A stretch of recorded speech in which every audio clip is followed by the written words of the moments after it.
3, 2. Now, I'm a typical kid, typical boy who hates schools, who cannot stand teachers. Homeworks, I burnt them all. They were my enemy. I was that kind of kid.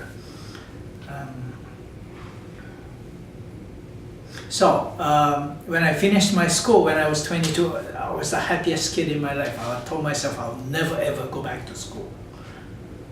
So I've been happy for about 35 years ever since then, because no more school. So funny thing happened. I'm a boxing corner man, and I help non-Japanese people coming from the Philippines, Indonesia, Thailand, Mexico, Venezuela, coming to Japan and fight. And these guys are underdogs. They good people, but just not very strong. They were used up by money. And what I noticed is one of those guys, actually many of those guys, but one of those guys particularly didn't have the shoes. The shoes was ripped off. We had to stitch it before the fight, and then the size didn't match. It was 2 inches too big. So he put the tissue paper on the toe and then said, "Oh, I'm fine." That was incredible in a sports like boxing, wearing that kind of shoes. Anyway, what I found out is he was sharing one pair among 15 other orphan boxers in the village of Philippines. Then I started making a movie, and then about these guys' struggle outside the ring.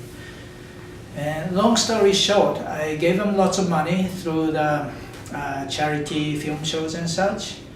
And then each time typhoon washed it away, washed the new gym away. And also, meanwhile, I spoke to boxing's promoters, and can you set boxing title fights for these guys? World title fights, Oriental fights, country national title fights. They did, and they beat the champ very well, but the decision goes to the rich promoter's side. Again, money wins, and then these guys are crying. They can never win. Then I had to think, how can they eat every day? Because they're eating only every other day, eating rotten rice, sharing it on the banana leaf. Then I came up with the idea of, okay, about boxing gym, they keep punching the bag, but then here comes somebody with long hair, okay, cut the hair. Massage, or women who need to lose weight, okay, lose weight.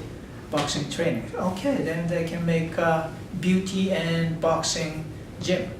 And that was my idea.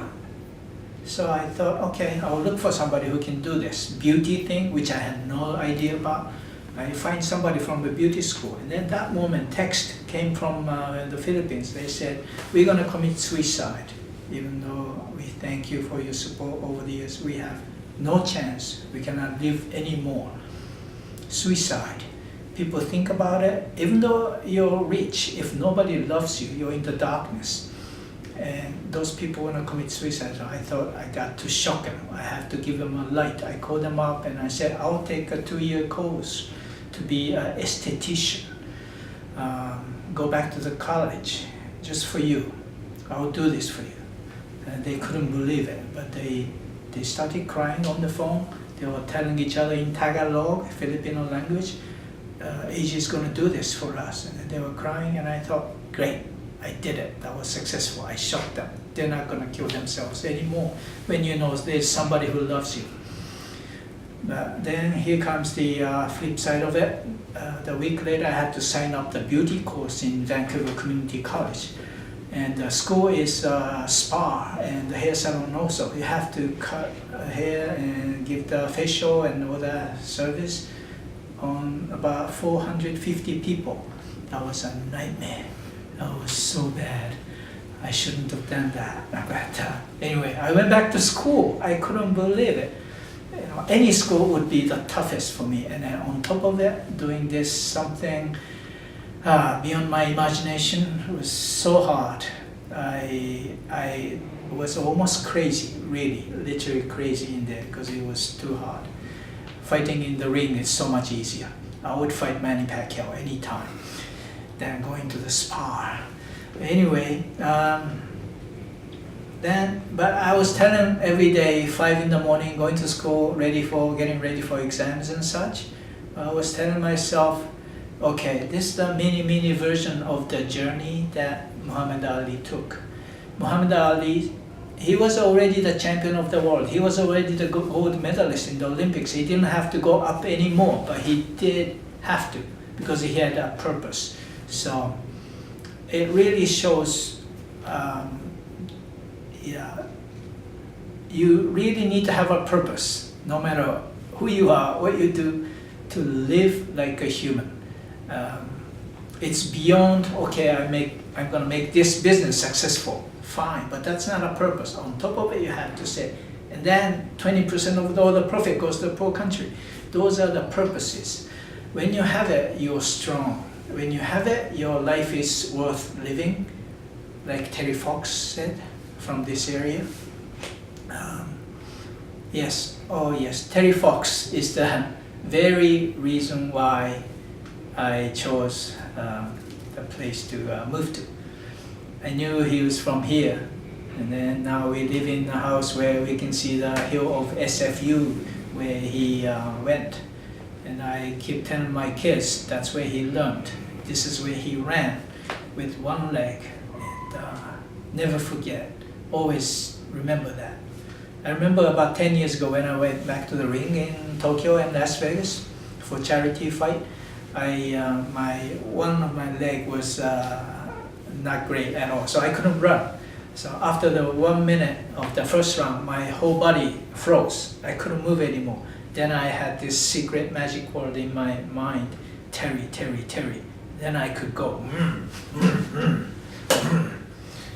nothing is impossible. He's such a powerful man. I'm glad. He's the truest hero because he doesn't come from a particular, rich family or anything.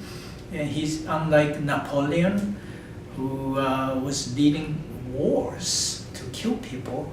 No, Terry was a regular guy. He was really a regular guy. What I heard is when he joined this basketball club in high school, he was the 25th out of 25 players. He was so bad. Then he tried harder, practiced. When other people were not practicing, he got that better. He became the top, literally. But anyway, I like the way he was an underdog, also just like me, but just didn't give up. He said many words, and a couple of the words I like is, I have to believe in miracles. No, he said, I believe in miracles, I have to. The other one is, somewhere the hurting must stop. So true, it must stop. And it's all our responsibility. Muhammad Ali once said, when he was asked, you're doing so much more than boxing fights.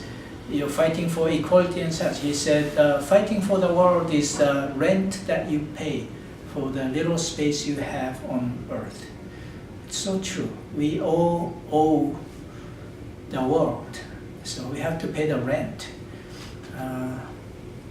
And last one more word, it might help somebody. Jack Dempsey, heavyweight champion, long time ago, he said, I think this is my favorite word. He said, a champion is someone who gets up when he can't. A champion is someone who gets up when he can't, which is so true. I've seen champions, I've worked with champions. Those guys are not champions because they were tough guys. The powerful guys. No, they are the champs because they got up when they totally couldn't. I've seen it. So I don't think I'll be those champions, but I keep telling myself, get closer, try harder. Yeah. Thank you.